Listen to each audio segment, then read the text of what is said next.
approximately 5 months since Frank was released, he's had no contact with anyone who could personally relate to his story. We decided to change that. Joining him for the first time were 2 other exonerees to share their common experiences serving time in prison as innocent people. Betty Tyson is the longest imprisoned female in New York history. She was convicted in 1973 for the murder of a Philadelphia businessman. And like Frank, Betty signed a confession to the crime. But years later, it was uncovered that her confession was coerced. In fact, she claims she had been beaten by her interrogators, an allegation backed up by 2 former jail counselors who say they saw her bruised and battered the next day. In 1998, after years of investigation, she was exonerated. I did 25 years. My number is 74G30. I could never, ever erase that number. Doug Warney was convicted of murder in 1997. He was known to have mental health issues and limited education. After a 12-hour interrogation, he also confessed. However, post-conviction DNA testing years later excluded Warney and instead pointed to another man who was already serving a life sentence for a murder committed after Warney was incarcerated. Warney spent 9 years in prison. We've been scarred for life, and that scar will never heal. Combined, these 3 innocent people spent over a half-century behind bars. This is an historic moment, right? Yes, it is. You 3 had never known each other before today. Never met. But you all share kind of a kinship. Exactly. Correct.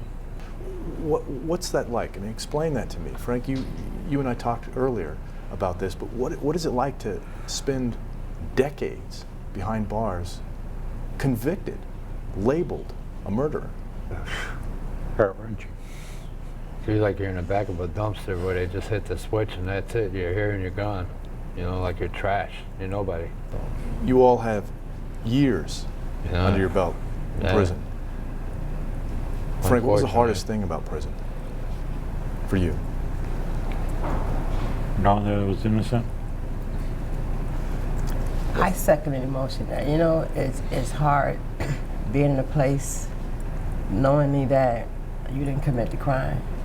You know, but constantly you're telling people your story and they're looking at you, oh, you're lying, you know.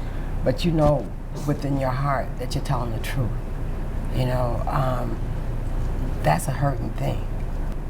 What about for you? What was the hardest part of being in prison? I think the hardest prison for me being in prison is not being with my family. And they took 10 years away, 10 and a half years away from me. And that 10 and a half years I was away, I only got the chance to really know my mom and dad for four months before they passed on recently. And they caused that. I'm still feeling it. It hurts.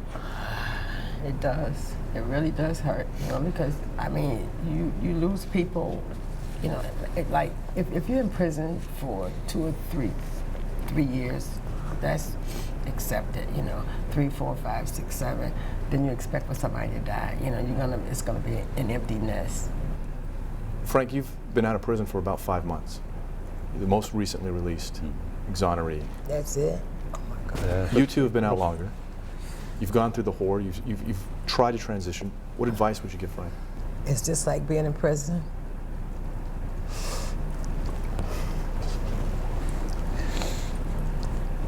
Take one day at a time, because you can't. So, I've been. It's hard because when you lose somebody that you love, I lost my mother 6 months after I got out. That's the most hurtingest thing, is doing 25 years. I can do that again, if only if I had my mother. Okay? It's hard.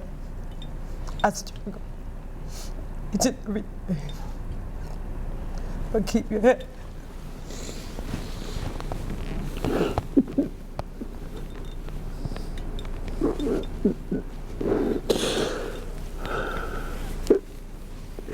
Be strong.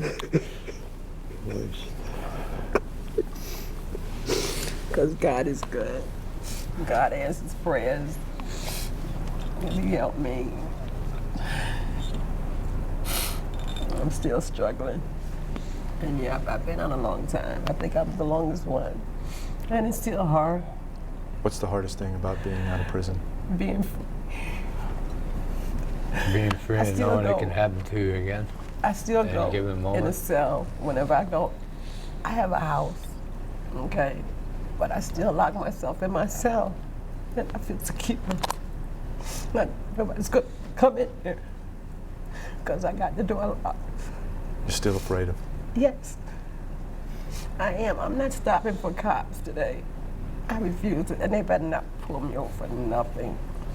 Okay, I may get tickets as far as parking tickets, but for a cop to stop me, put the lights on me, I can't stop for fear that he may jump on me and beat me the way they did me when they interrogated me.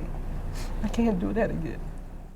Coming up next, attorney Don Thompson and journalist Gary Craig join this historic roundtable discussion as we look at a system in crisis and what's needed to reform it.